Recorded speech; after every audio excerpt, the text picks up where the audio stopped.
న్యాయాధిపతుల గ్రంథం 21వ అధ్యాయము 25వ వచనం.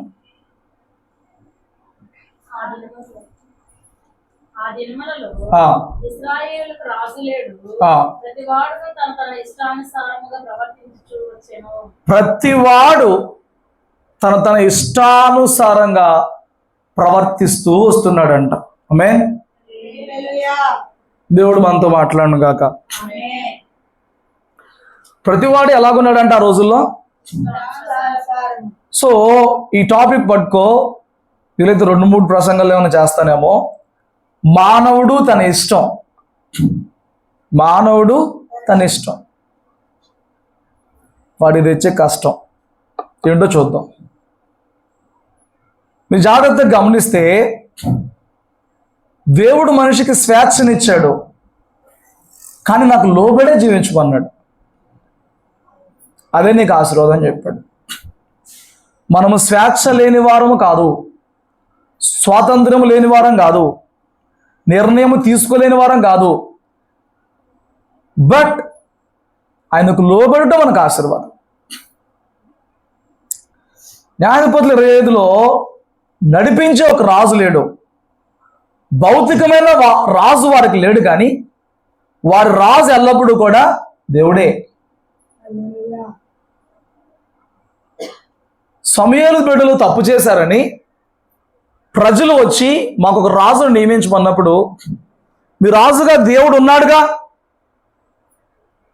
అంటే మాకు కుదరదు అన్నారు. కొన్ని వందల సంవత్సరాలు వారికి రాజు లేకుండానే తమ రారాజు వారు నడిపించిన వాడిగా ఉన్నాడు. కానీ వాళ్ళు మాత్రం లోక మర్యాద చొప్పున మాకు రాజు కావాల్సిందే అని కోరుకున్నారు. ఏమండి, రాజు లేనంత కాలము కూడా వాళ్ళు ఎలా జీవించారంట? ప్రతివాడు తన ఇష్టానుసారంగా జీవించాడంట. చూడండి, మనిషికి కొన్ని ఇష్టాలు ఉంటాయి, కానీ దేవుణ్ణి నమ్ముకున్న బిడ్డలు తమ ఇష్టం విషయంలో జాగ్రత్త పడాలి, జాగ్రత్తగా ఉండాలి. నీకు ఇష్టమైంది ప్రతిదీ దేవునికి ఇష్టం కాకపోవచ్చు అనేది గుర్తుపెట్టుకోవాలి. దేవునికి ఇష్టమైంది నీకు కష్టంగా ఉన్నా అది ఒక రోజున తప్పక నీకు ఆశీర్వాదకరంగా మారుతుందనేది గుర్తుంచుకోవాలి. హల్లెలూయా, హల్లెలూయా. ఒకసారి లూకాసు వార్త 16వ అధ్యాయము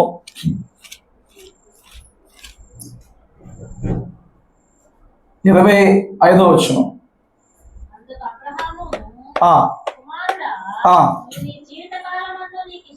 నీవు నీ జీవిత కాలం అంతా నీకు ఇష్టమైన సుఖం అనిపించో. ఒకరేమో భూమి మీద ఇష్టంగా బతికారంట, ఒకరు కష్టంగా బతికారంట. చివరికి వాళ్ళకి ఏం దక్కింది? ఇష్టంగా బతుకునోడికి, కష్టంగా బతుకునోడికి. ఇష్టంగా బతుకునోడు ఇప్పుడు కష్టపడుతున్నాడు, కష్టంగా బతుకునోడు ఇప్పుడు సుఖపడుతున్నాడు. ఏమండి, మీరు ఎప్పుడు మనుషుల్లో నా ఇష్టం అండి అనే మాట వినలేదా? నీ ఇష్టం ఎంతవరకు? నీ ఇష్టం మనుషులను, ఇతరులను, దేవుడిని అధిగమించినంత వరకు. నీ ఇష్టం ఎంతవరకు? ఎదుటివాడి యొక్క హక్కులకు, ఎదుటివాడి యొక్క సౌకర్యానికి ఇబ్బంది కలిగించినంత వరకు. నీ ఇష్టం ఎంతవరకు? ఏమండి, దేవుని యొక్క బౌండరీలో, దేవుని యొక్క పరిధిలో, ఏమండి, అంతవరకు నీకు ఇష్టం, నీ ఇష్టం సాగిద్ది. కొంతమంది మనుషులు ఎవడైతే నాకేంటి, ఎవరేమనుకుంటే నాకేంటి, ఎవరు ఎలా సఫర్ అయితే నాకేంటి, ఎవరు ఎలా బాధపడితే నాకేంటి, దేవుడితో నాకేంటి, దేవుడితో నాకేం పని, ఉన్నాడా, ఉంటే ఏంటి, నా ఇష్టం అనేది కొంతమందికి ఉంటుంది. దేవుణ్ణి నమ్ముకున్న కుటుంబాల్లో ఉన్న బిడ్డలకు కూడా, కొంతమందికి దేవుని సన్నిధికి వచ్చే వాళ్ళకు కూడా నా ఇష్టం ఏంటంట అనేది ఉంటుంది. జాగ్రత్త. ఈ నా ఇష్టం అనేది ఉన్న వాళ్ళకి పైన ఒక అధికారానికి లోబడ్డం ఎప్పుడు ఇష్టం ఉండదు.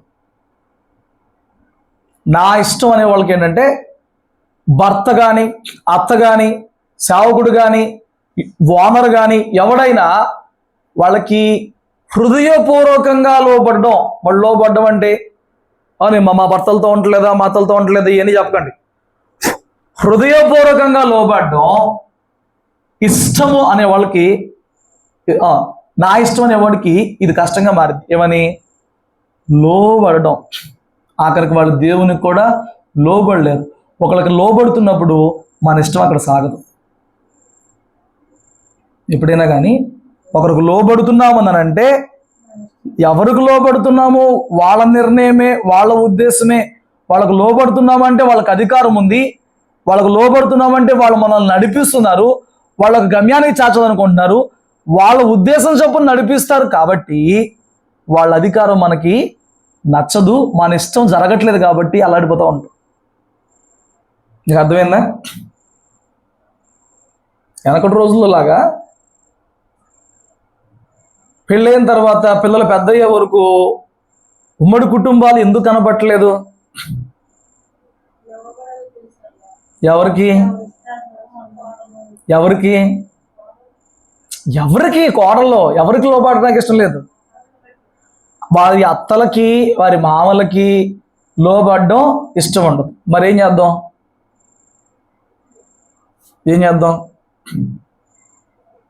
వాళ్ళు మన వెనకడ వాళ్ళ, మన ముందు వాళ్ళ? వాళ్ళ జీవితాన్ని దాటిన వాళ్ళ, మన వెనకమాలు దాటేవాళ్ళ? నీకన్నా కొన్ని అనుభవాలు వాళ్ళకి ఎక్కువ ఉంటాయా, నువ్వు నేర్పించాలా? మరి ఏం చేద్దాం? ఏమండి, మనిషికి ఎప్పుడు కూడా తెలుసా, నా ఇష్టం అనేది ఎవడికొందో తెలుసా? ఒకటి అధికారానికి లోబడ్డు. వాడు ఎవరికైతే నా ఇష్టం అనుకున్నాడో వాడు ఎప్పుడు ఒక అధికారానికి లోబడ్డానికి ఇష్టపడ్డాడు. అందుకే బహుశా సామెతలు 18 అనుకుంటా, స్వేచ్ఛానుసారంగా నడిచేవాడు వేరొండగోరు వాడు. చూడండి ఆ మాట సామెతలు చదవరు. రోజు సామెతలు చదువుకురా? రోజు ఒక సామెతలు అధ్యాయం చదవరా?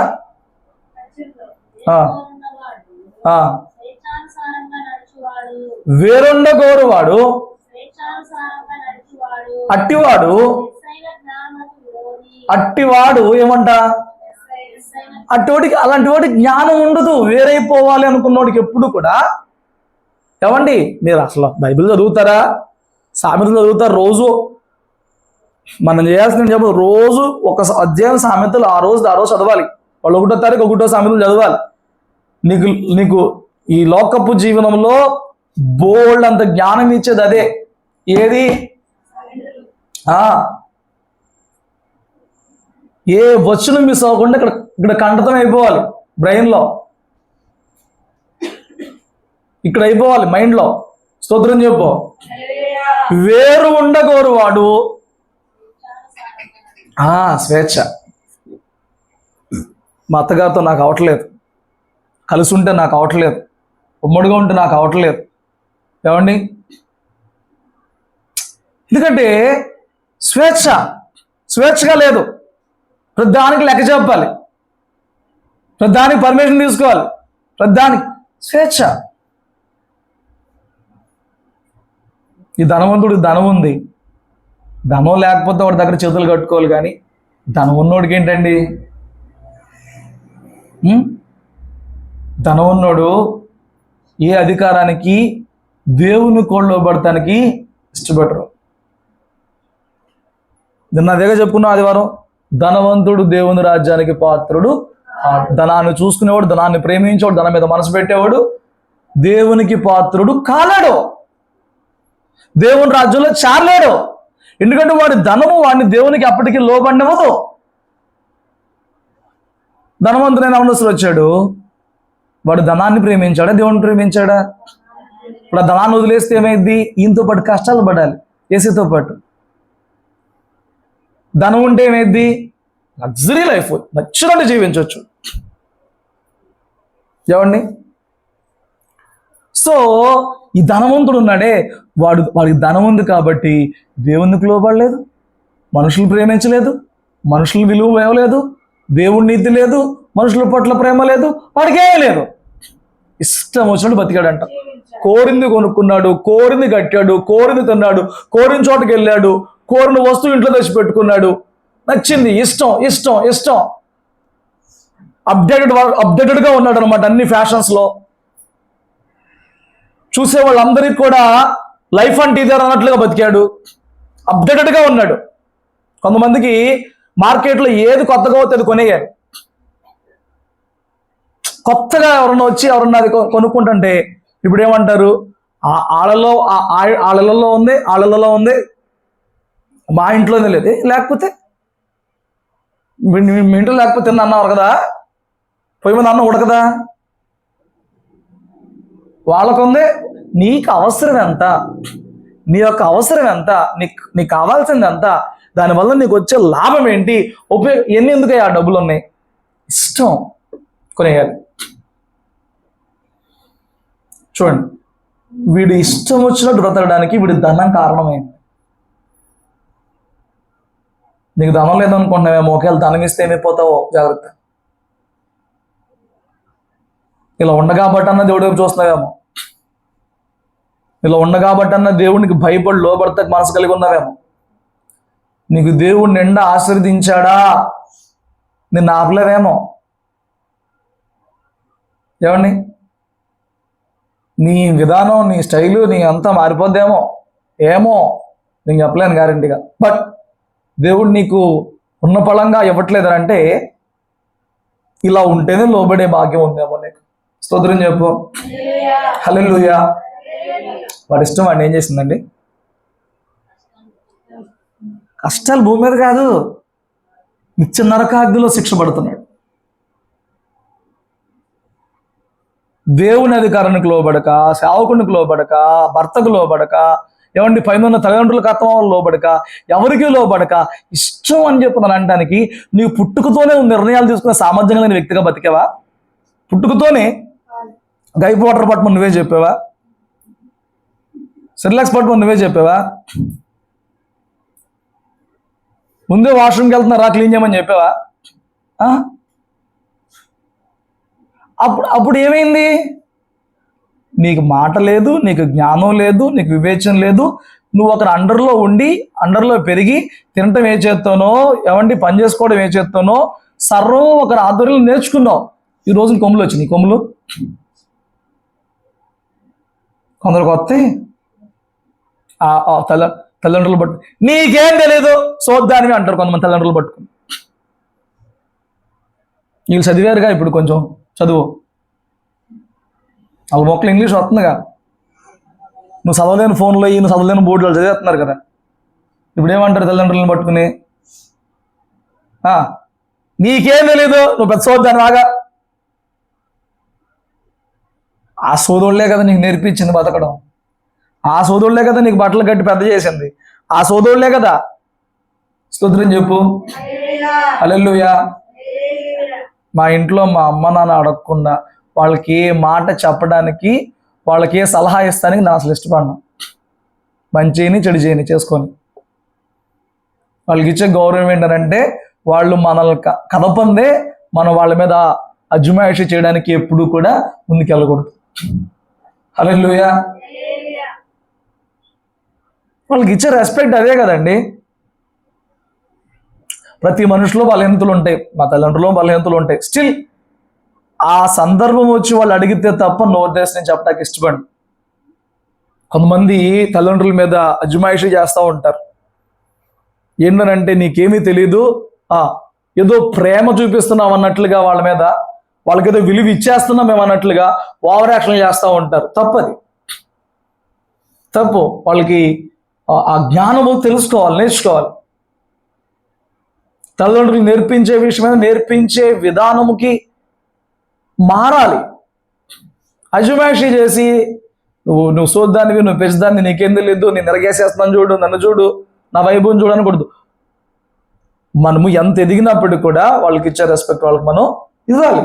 హల్లెలూయా. స్తోత్రం చెప్పు.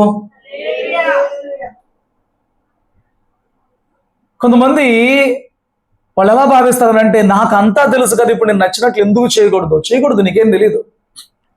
ఎందుకు చెప్పనా? రేపటి దినమున నీకేం సంభవించద్దు నీకు తెలియదు. చూపిస్తాను రండి. యాకోబు పత్రిక 4వ అధ్యాయం 13 నుంచి కింద చదవండి. ఆ ఆ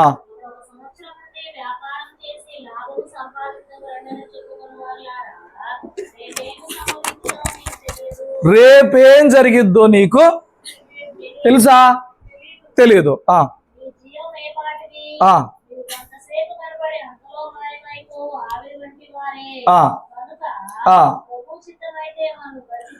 ప్రభువు చిత్తమైతే మనం బ్రతికి ఉండి ఇది అది చేద్దాం అని చెప్పుకోవాలి.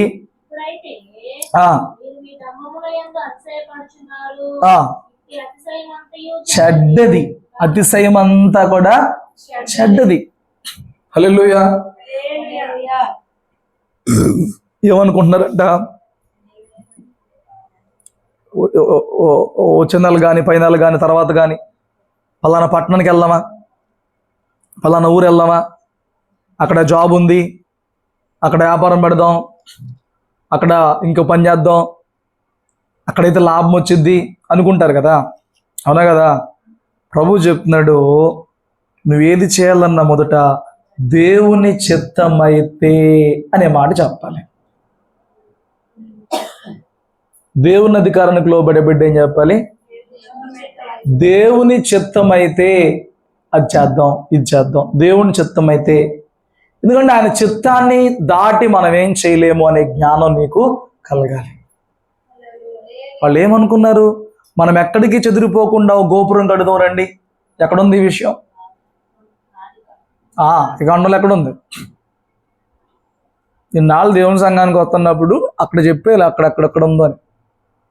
ఆదికాండం 11లో ఉంటుంది. మనం ఎక్కడికి చెదిరిపోవద్దు, ఇక్కడే ఓ గోపురం కట్టుకుని ఇక్కడే నివసిద్దాం రండి అనుకున్నారు.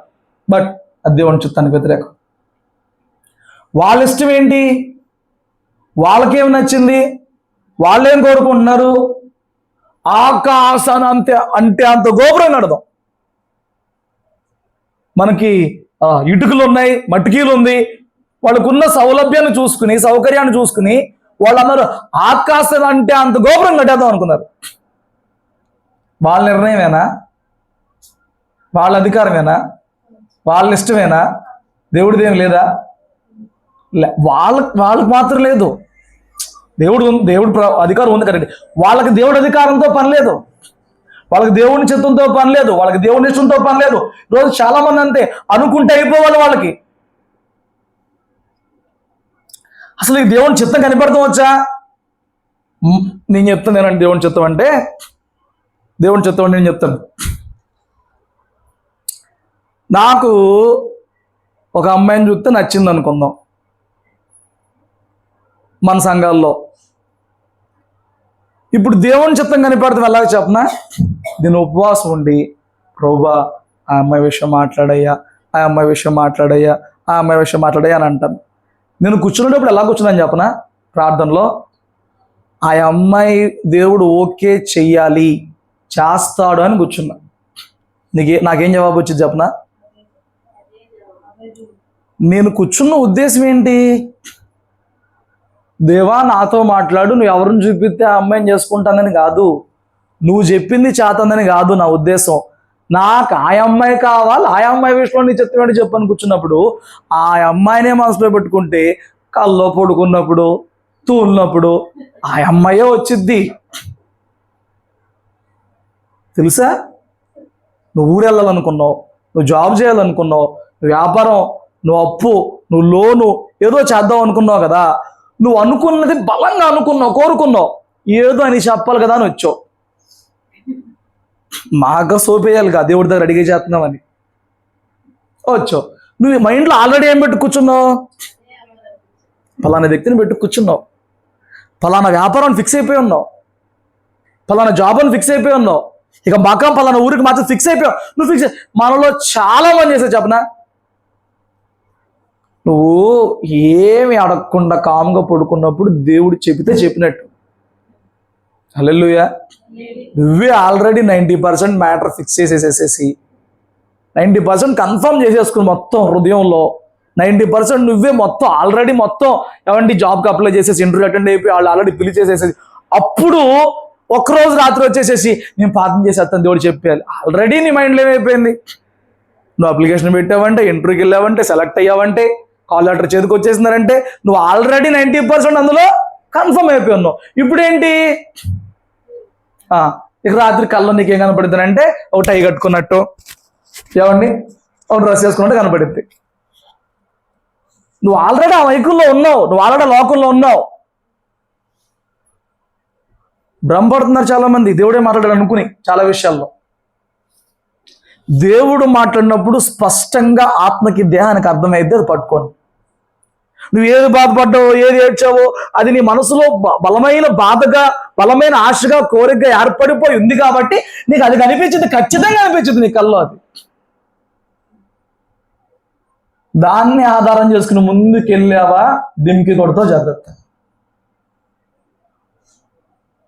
నవ్వుతాం కాదు, నేను సీరియస్ మ్యాటర్ చెప్తున్నాను. నీకు నవ్వులాడుకుందేమో. అసలు నీకు ఏ ప్రమేయం, ఏ ఉద్దేశం లేనప్పుడు దేవుడు చెప్తే అది దేవుని చెప్తాం. అసలు నీకు ఆ మనసు, ఆ లోకం, ఆ గొడవ ఎవరు ఏమీ లేనప్పుడు దేవుడు చెప్తే అప్పుడు దేవుడు చెప్పిన మాట. ఏమండి? ఏమీ లేనప్పుడు చెప్పాలి. నువ్వు ఆల్రెడీ ఫిక్స్ అయిపోయి, ఏమండి అలా ఫిక్స్ అయిపోయినప్పుడు సేవకుల దగ్గరకు వచ్చి ఏమన్నా ఇది చేద్దాం అనుకున్నప్పుడు డైరెక్ట్గా వద్దు అన్నావు అనుకోండి,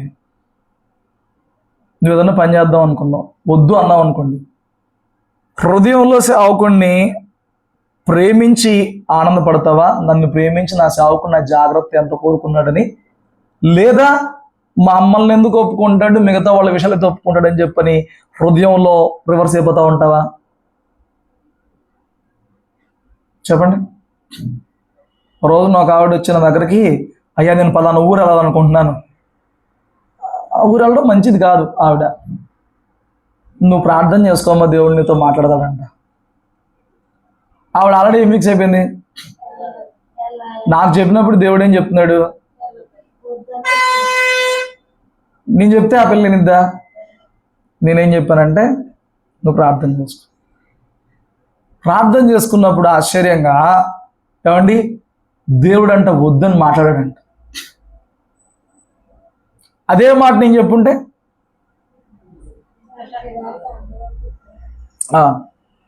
సో నేను అప్పుడు దేవుడికి అప్పచెప్పాను, నువ్వు ప్రార్థన చేసుకోమని. దేవుడు అంట వద్దన్నాడంట. వద్దంటవంటే వెళితే ఏం జరిగిద్దో చూపించాడంట. అందుకు ఆగిందమ్మ. వెళితే ఏం జరిగిద్దో చెప్పాడు, అందుకు ఆగింది. లేకపోతే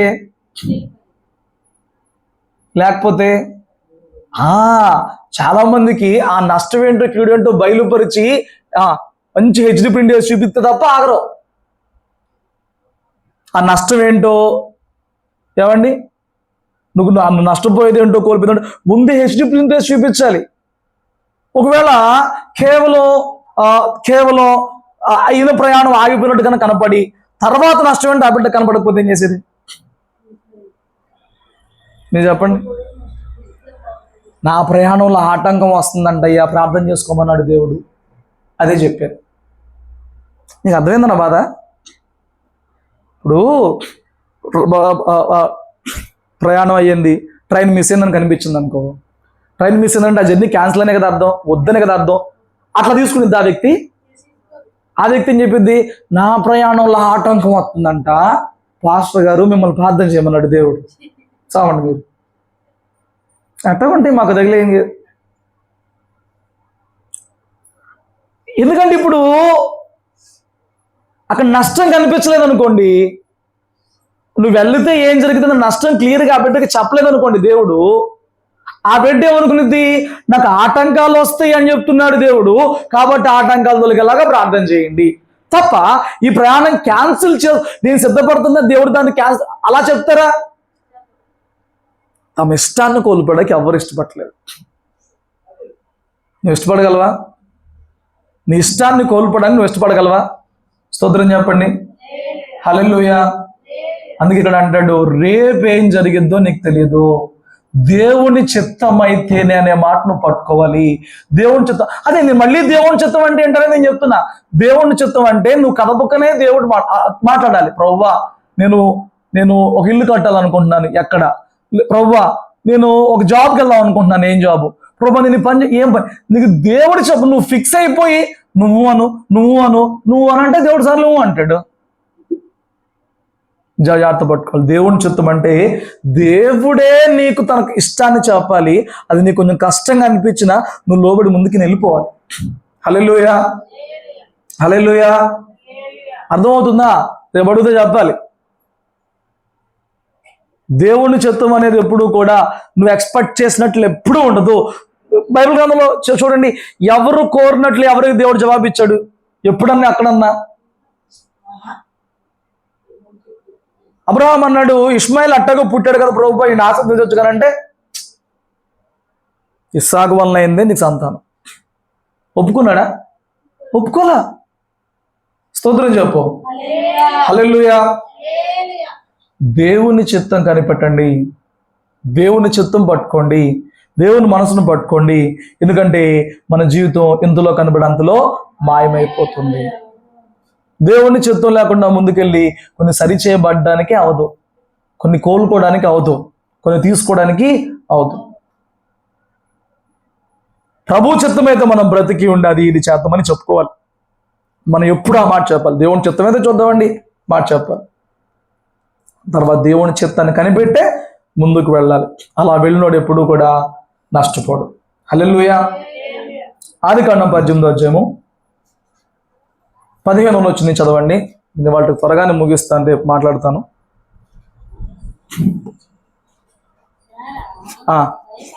సారీ 19వ అధ్యాయం అండి, 19, 15.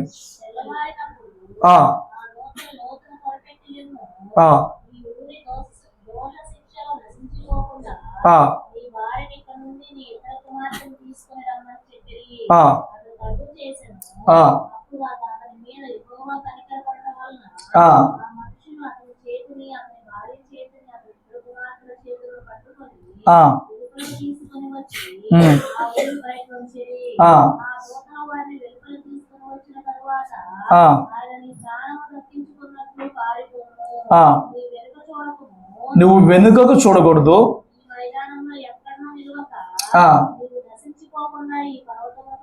రెండు మాటలు చెప్పారండి.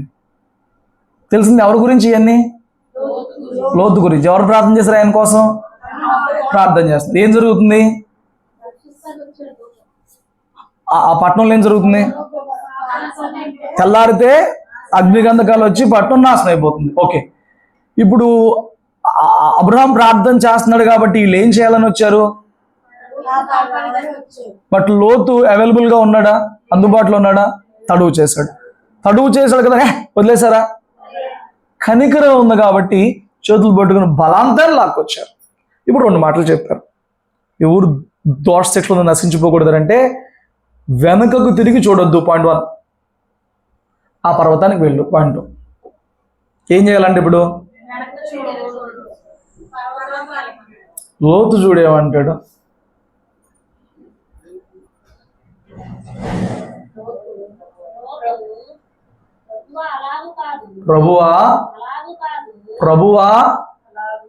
ప్రభువా అని మళ్ళీ అలా కాదంటే ఏంటండి? అదే నేను చెప్తున్నా. నా ఇష్టం అని ఎలుబడి చేసేవాడు ఎప్పుడు ఏదైనా చెప్పంగానే సరే అని మొదలెడతాడు. నా ఇష్టం జరగాలనుకున్నాడు సరే అండో. ఏదైనా చెప్పామనుకో అలా కాదండి. చాలా కేసుల్లో మాకు తగిలేదు ఏంటంటే, ఇదిగో నీ పరిస్థితిలో ఉంది, ఇలా చేస్తే బాగుంటుందంటే అలా కాదండి చేద్దామని అలా కాదండి అన్నట్టు అంటేనే వాడి ఇష్టానికి తప్ప దేనికి ప్రిఫరెన్స్ ఇవ్వడు. నువ్వు నశించిపోకూడదని చెప్పని చక్కగా నీ దగ్గరకు చేతులు పట్టుకుని బయట లాక్కొచ్చి ఆ పర్వతానికి వెళ్ళరంటే అలా కాదు. ఈ మాటలు ఎక్కువ వింటాం.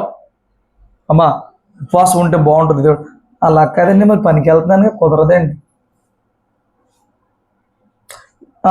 నువ్వు కొన్ని మానుకుంటే బాగుంటుంది, నువ్వు కొన్ని మార్చుకుంటే బాగుంటుంది, నువ్వు ఇలా చేస్తే బాగుంటుంది ఏమన్నా చెబుతుంటే అలా కాదు. ఎవడైతే అలా కాదన్నాడో వాడు ఖచ్చితంగా అలా కాదు అన్న దాని యొక్క పర్యావసనం అనుభవిస్తాడు. మీకు అర్థమైందా? ఇప్పుడు సొదొమ గొమొర్రా ఎంచుకుంటావు, తప్పు చేసావు, స్టిల్ మళ్ళీ ఏమంటున్నావు? ఇప్పుడు మళ్ళీ నా సెలక్షన్ అంటున్నావు. ఆ రోజు నువ్వు ఎంచుకునేటప్పుడు నా ఇష్టం, నీకు ఇష్టం అనిపించి సొదొమ గొమొర్రా వచ్చావు. ఆ ఇష్టమే ఇక్కడ నష్టం చేసింది. ఇప్పుడు ఊరిపోవా, పర్వతానికి పోరా అంటే అలా కాదు, నేను ఊరిపోతాను అంటున్నాడు. ఎదురు చెప్తారండి సలహాలు, దేవునికి కూడా చెప్తారు కొందరైతే. సేవకులకి చెప్తారు, భర్తకి చెప్తారు, తల్లిదండ్రులకి చెప్తారు, దేవుడికి కూడా చెప్తారు. అలా కాదు, నేను ఇలాగే చేస్తాను, నేను ఇలాగ అనుకుంటున్నాను. నీ అనుకునేది ఎవడికి కావాలి? నీ అనుకునేది ఎవడికి కావాలి? నువ్వు అనుకునేది నష్టం కలిగిస్తుంది కాబట్టి వీళ్ళు వచ్చి చెప్తున్నారు నీకు. ఇంతకాలం సొదొమ గొమొర్రా, ఆయన సొదొమ గొమొర్రా ఎలా కనిపించిందని అంటారంట, ఏదోను తోటలా కనిపించిందంట. ఎలా కనిపించిందండి? వచ్చి కూర్చున్నాడు. నీ ఇష్టానికి వచ్చి కూర్చున్న తోట ఏదోను తోట అనుకున్నావు, అది దేవుని ఉగ్రతకు చోటయ్యే స్థలమైంది. ఇప్పుడు కన్నా కళ్ళు తెరవాలి కదా. ఎందుకు వచ్చిన గొడవ? ఇప్పుడు దాకా నా ఇష్టానుసారంగా అడాపడ వచ్చేసాను బాబాయ్ వదిలిపెట్టి, ఇప్పుడన్నా అది అవధూతలు చెప్తున్నాను వినాలి. బుద్ధి రావాలా? ప్రభువా నువ్వు చెప్పినట్టు చేస్తానయ్యా, నీ చిత్తమయ్యా అనాలి. ప్రభువా నీ చిత్తమయ్యా అనాలి. ఏమంటున్నాడు? ప్రభువా అలా కాదు, నేను ఒకటి చెప్తే నువ్వు నాకు అట్ట చేయి. దేవుని దగ్గరకు వచ్చినప్పుడు ఎప్పుడు కూడా తెల్ల కాగితంతో రావాలి. ఆయన ఏది చేతులు అది రాసుకుని వెళ్ళిపోవాలి. మనం ఆల్రెడీ దాని మీద మనకు కావాల్సినవన్నీ రాసుకొచ్చేస్తాం, సంతకం పెట్టయ్యా అంటాం. ఆయన రాసిన అన్నిటికీ నువ్వు సంతకం పెట్టాలి, తెల్ల కాగితం పట్టురావాలి. ఆయన నీ జీవితంలో ఏది ఏది ఏవేమి ఎలా జరగాలో చెప్తాడు, చెప్పిందని నువ్వు సంతకం పెట్టి అయిపోయిన ప్రభువా చేసేస్తాను అన్నది. మనం ఎలాంటి రకాలు తెలుసా? A4 పేపర్లు కట్టలు పట్టుకోతాం,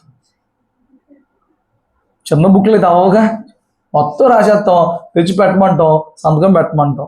ఆయనకేమో ఇష్టం లేని అందం ఉంటాయి అందులో, అవి జరగవు. ఇప్పుడు నేను ప్రార్థన చేస్తున్నాగా, నువ్వు ప్రార్థన చేసే ప్రతిదీ దేవుని చిత్తమేనా? నువ్వు అడిగే ప్రతి దేవుని చిత్తమేనా? నువ్వు మొరపెట్టే ప్రతి దేవుని చిత్తమేనా? దేవుడికి ఎదురు చెప్పేస్తారు కొంతమంది. హల్లెలూయా. దేవునికి ఎదురు చెప్పేస్తారు కొంతమంది. అబ్రహాం చెప్పాడయ్యా ఈయన ఆశ్రదించవచ్చు కానంటే, అయ్యా వాడిని కూడా దీవిస్తలే కానీ ఇస్సాకు మూలంగానైందే నీ సంతానం. మనిషి ఆలోచన అక్కడితో ఆగిపోయింది. దేవుడు చెప్తున్నాడు ఇంక ఇస్సాకు పుట్టను కూడా పుట్టలేదు. ఇడు పుట్టి ఆల్రెడీ 14 ఏళ్ళు వచ్చేస్తున్నాయి. ఈ మనిషి ఆశ మీద ఉంది. దేవుడు ఏమన్నాడు? ఇవన్నీ కాదు నాన్న, ఇస్సాకు వల్ల నీ సంతానం. ఏడాడు ఉంటే నమ్ముతా, ఏడాడు. మనిషి ఆలోచన అలాగుంది. బట్ దేవుడు చెప్తున్నాడు అది అవదు. అబ్రహాం ఎదిరించాడా? ఒప్పుకున్నాడు, నమ్మాడు, విశ్వసించాడు. నువ్వు అలా చెప్తే అలాగెలా బాబు, ఏమో ఈడు చాలా అనుకుంటున్నాడు అంటే, నీకు చాలు మరి శారమ్మ పరిస్థితి ఏంటి? నీకు బిడ్డ పుట్టండి నీకు చాలు, మరి శారమ్మ పరిస్థితి ఏంటి? ఆవిడ దుఃఖం తీరాలిగా, ఆవిడ విశ్వాసం నెగ్గాలిగా. వీడు కాదు, ఇస్సాకు ఇష్మాయిల్ని ఆశీర్దిస్తా, బట్ ఇస్సాకు వలనైనదే నీకు సంతానంగా మారి. హల్లెలూయా. మనిషి ఆలోచనలాగుంటే దేవుడు సరిచేస్తే దానికి అంగీకరించిన వాడు గొప్పడవుతాడు. మన ఆలోచనలు ఎప్పుడు సవ్యంగా ఉండవండి, మన ఆలోచనలు ఎప్పుడు పర్ఫెక్ట్గా ఉండవండి. నువ్వు ప్రార్థన చేసిన అన్నీ కరెక్ట్ అయిపోవండి, నువ్వు కోరినవన్నీ మంచి అయిపోవండి, నువ్వు అడిగినవన్నీ మంచి అయిపోవండి. మీరు అడిగిన మీ భోగముల నిమిత్తం అడుగుతున్నాను అన్నాడు. దేనికోసం అడుగుతున్నారంట? భోగములు, ఇచ్చలు, ఇవన్నీ. ఆయన చిత్తం కనిపెట్టే ప్రార్థనలు మనలోకి రావాలి.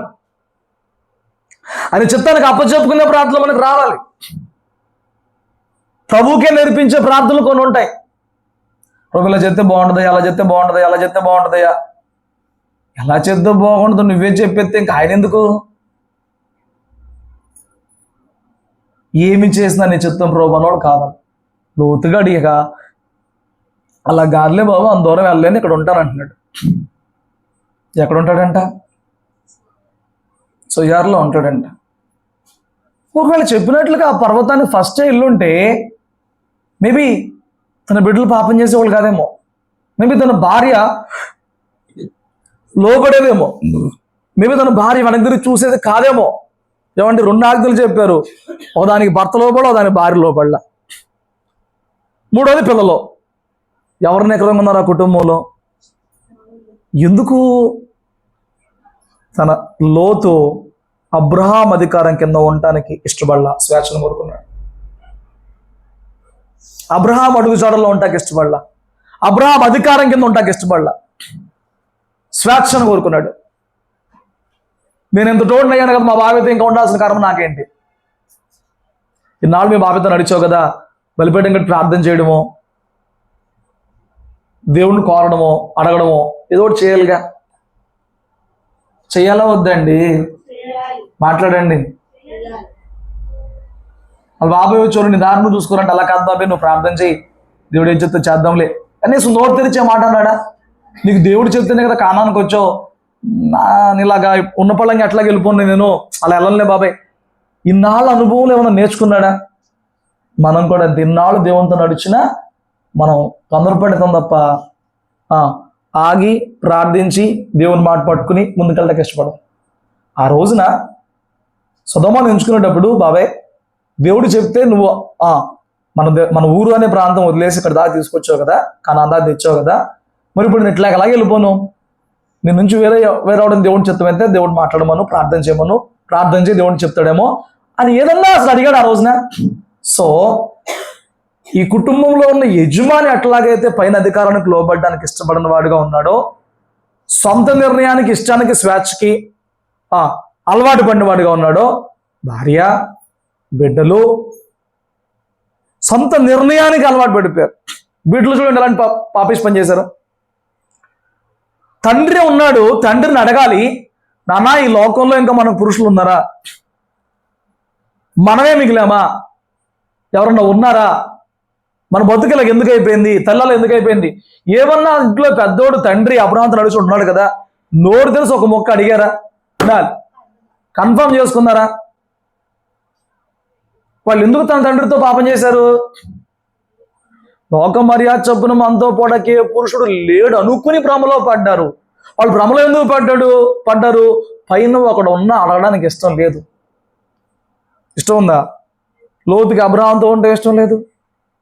ఆ పెత్తనం ఆయనకి నచ్చలేదు, వాళ్ళ భార్యకి దేవుడి పెత్తనం నచ్చలేదు, పిల్లలకు తండ్రి పెత్తనం నచ్చట్లేదు. ఇష్టం ఇష్టం ఇష్టం అంతా ఇష్టం. ఈ రోజుకి ఏమండి, క్రైస్తవులకి తలకాయ నొప్పి లోతు చోరీ అయిపోయింది. ఈరోజు క్రైస్తవులు విమర్శించే వాళ్ళందరూ ఫస్ట్ ఆదికాండం 19 అంటారు. అక్కడ ఏం జరిగింది అంటున్నారు. అక్కడ ఏం జరిగిందంటే, వాళ్ళ ఇష్టానికి పోయి దేవుని చిత్తంతో పని లేకుండా వాళ్ళు శాపగ్రస్తమైన సంతానాన్ని భూమి మీద పెట్టారు. ఇష్టానికి పోయి. నువ్వు చేసే పనులు ఒకసారి పరిశీలన చేసుకో, నువ్వు తీసుకునే నిర్ణయాలు ఒకసారి పరిశీలన చేసుకో, నువ్వు వేసే అడుగులు ఒకసారి పరిశీలన చేసుకో. పైన ఉన్న అధికారం నీకు నచ్చపోయినప్పుడు నువ్వు స్వేచ్ఛను కోరుకుంటున్న వ్యక్తిగా ఉన్నట్టు అర్థం. ఏమండి, అబ్రహాం దేవుడు చెప్పినట్టు చేయగలిగాడు తప్ప లోతు అబ్రహాం చెప్పినట్టు చేయలేకపోయాడు. కుటుంబంలో యజమాని అట్లా ఉంటే మిగతా వాళ్ళందరూ అలా ఉన్నారండి, అంతా అలాగే ఉన్నారు. అల్లుళ్ళలో వచ్చి అడిగాడు, రెండ్రా బాబు ఇది నా శబ్దం, వాళ్ళు లెగతాలు చేసి పంపించారు. నీకు లెక్క లేనప్పుడు వాళ్ళకే లెక్క ఉండదు. ఎలా లెక్క ఉంటుంది? నువ్వు నా ఇష్టం ఉన్నప్పుడు అంతా అలాగుంటుంది. ఫ్యామిలీలో తండ్రి నా ఇష్టం ఉన్నాడు అనుకో, భార్య అట్లాగే మాట్లాడిద్ది, బిడ్డలు అట్లాగే తయారవుతారు. ఫ్యామిలీలో తండ్రి భయం కలిగిన వాడుగా ఉన్నాడు అనుకోండి, తండ్రి బాధ్యత కలిగిన వాడుగా ఉన్నాడు అనుకోండి, భార్య బిడ్డలు అలాగే ఉంటారు. వాడు స్వేచ్ఛానుసారుడు, వాడు స్వేచ్ఛాపరుడుగా బతుకుతూ భార్య మాత్రం నాకు లోబడాలి అని అంటే, వాడు నచ్చింది వాడు చేయొచ్చు. వాడి పిల్లలకి లెక్క చెప్పడు. పిల్లం అడిగితే దానికి జవాబు చెప్పడం నచ్చదు. ఎక్కడికి వెళ్ళామని అడగకూడదు, ఏం చేసామని అడగకూడదు. నీకెందుకు అన్నిటికీ? మరి పిల్లం కూర్చుందా లేదు నేను జవాబు చెప్పాలి. ఇదేం న్యాయం? ఇదేం లెక్క? వాడు ఇష్టం ఉన్నట్టు చేస్తాడంట, పెళ్ళాం కూడా వీడు ఇష్టం ఉన్నట్టు చేయాలంట. నువ్వు ఎలాగైతే ఉన్నావో ఒక రోజుకి ఆటోమేటిక్గా ఎవరి ఇష్టానికి వాళ్ళు అయిపోతారు నీ కుటుంబంలో. నా ఇష్టం అనేది మంచిది కాదు. హల్లెలూయా, హల్లెలూయా. నా ఇష్టం అనేది ఎప్పటికి కూడా మంచిది కాదు. చూడండి, లోతు అలా కాదు. మనం చెప్పడానికి సరిపోయాం ఎప్పుడు దేవునికి, మనం చెప్పడానికి సరిపోయాం ఎప్పుడు పెద్దలకి. వాళ్ళు ఏది చెప్తే తినాల్సిందే, వాళ్ళు ఏది చెప్తానికి లోపడాల్సిందే. నీకు దేవుడే మాట్లాడితే అప్పుడు నువ్వు చెప్పవచ్చు, దేవుడు నాతో మాట్లాడాడు, ఈ విషయంలో నీ మాట కంటే నేను దేవుని మాటకి ఎక్కువ విలువ ఇస్తున్నాను కాబట్టి ఈ పని ఎట్లా చేయని చెప్పచ్చు. నీకు దేవుడు మాట్లాడినంత వరకు నువ్వు పైనున్న అధికారాన్ని వెంబడించాల్సిన వ్యక్తిగానే ఉండాలి. హల్లెలూయా, హల్లెలూయా. ఆ రోజున వాళ్ళకి రాజు లేకపోయాడంట. ఈ రోజున మనకున్న రాజు మన దేవుడే, ఈ రోజున మనకున్న అధిపతి మన దేవుడే, ఈ రోజున మనకున్న కాపురి మన దేవుడే. ఎప్పుడైనా గొర్రెలు కాపురిని వెంబడిస్తేనే వాటికి సౌఖ్యం, కాపురిని వెంబడిస్తేనే వాటికి సమృద్ధి, కాపురిని వెంబడిస్తేనే వాటికి శాంతి, కాపురిని వెంబడిస్తేనే అవి సౌఖ్యంగా ఉంటాయి, క్షేమంగా ఉంటాయి. కాపురు అటు వెళ్తే నేను అటే ఎందుకు వెళ్ళాలి? గొర్రెలు ఎప్పుడు నిజంగా అట్లా కన్నాం, గొర్రెలు ఎప్పుడు నిజంగా అట్లా కన్నాం. వాడు అగ్నిలో దూకినా అగ్నిలో దూక్కుంటూ వెళ్ళిపోతాయి. చూసారు, ఒకసారి గ్రూప్లో వీడియో పెట్టాను. ఆ మంటేసి కాపురు అగ్ని పై నుంచి దూకెత్తే గొర్రెలు ఏం చేస్తాయి? గొర్రె అంటే వెంబడించేద్దు అంతే. నువ్వు దూకేవని మేము దూకుతావా? నీ వల్ల అయితే మాకు అయిద్దా? ఆగో మేము తిరిగి వస్తాం. ఏమన్నా కనపడింది అక్కడ మనకి? గొర్రె అంటే కాపరిని వెంబడించడమే. హల్లెలూయా. దేవుడు మన కాపరై ఉన్నాడు, ఆయన్ని మనం వెంబడించే ప్రయత్నం చేయాలి. అగ్నిలో నడిపించిన, ఏమండి, సముద్రం నడిపించిన, ఇందులో నడిపించిన ఆయనని క్షేమంగానే గమ్యానికి జరుగుతాడు. ఈరోజు నీకు అర్థం కాకపోవచ్చు, బట్ ఆయనకు లోబడాలి. కానీ వాళ్ళు ఏం చేశారంటే వాళ్ళు ఇష్టానుసారంగా జీవించడం మొదలు పెట్టారంట. రాజు లేడు, ఈరోజు నీకు రాజు ఉన్నాడు. వాళ్ళ కాపరు లేడు, నీ కాపరు ఉన్నాడు. వాళ్ళకి న్యాయాధిపతి లేడు, నీకు అధిపతి ఉన్నాడు. అన్ని ప్రభువే.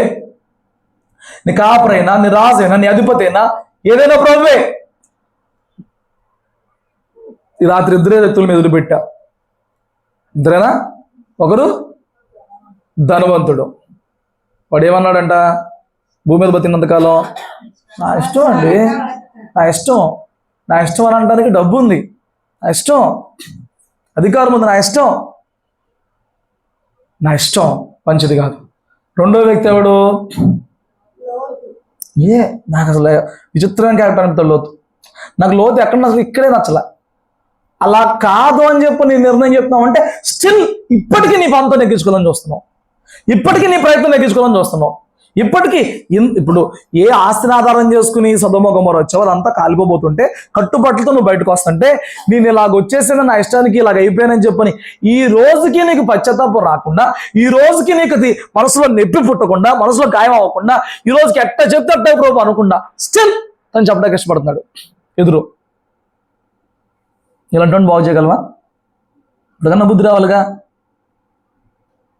నా ఇష్టానికి నేను వచ్చేసాను, ఇప్పుడు దాకా ఏ ఆస్తిని చూసుకుని వచ్చిన అంతా కోల్పోయాను, నష్టపోయాను, నా తప్పే ఇది, సొంత నిర్ణయం తీసుకోవడం అని ఇప్పుడు ఏది చెప్తే అది విన్నామని చెప్పి సమర్పించేసుకోవాలిగా, లోబడిపోవాలిగా. ఇంత నష్టపోయి కూడా స్టిల్ నా ఇష్టం అంటాడు. కొంతమందికి అండి ఎంత నష్టపోతున్నా నాదే పై చేయాలవ్వాలంటాడు. రేపు ఏం జరిగిద్ది నీకు తెలుసా? సొదొమ గొమొర్రా ఎంచుకున్న రోజు ఏమవుతాడు తెలుసా? ఏమనుకున్నాడు ఎంచుకునేటప్పుడు? మనకు చాలా నిర్ణయాలు తీసుకునే ముందు మనుషులు చెప్పింది వినే వాటిని బట్టి, చూసే వాటిని బట్టి మనకి చాలా భవిష్యత్తు చాలా ఇలా కనపడిద్ది, అందం కనపడిద్ది. చాలా ఎంచుకున్నాడు, దేవుని చిత్తం లేకుండా ఎంచేసుకున్నాడు. ఒకసారి దేవుని చిత్తం లేకుండా ఎంచుకుని ఇప్పుడు నష్టపోయి ఇప్పటికీ మళ్ళీ ఏమంటున్నాడు?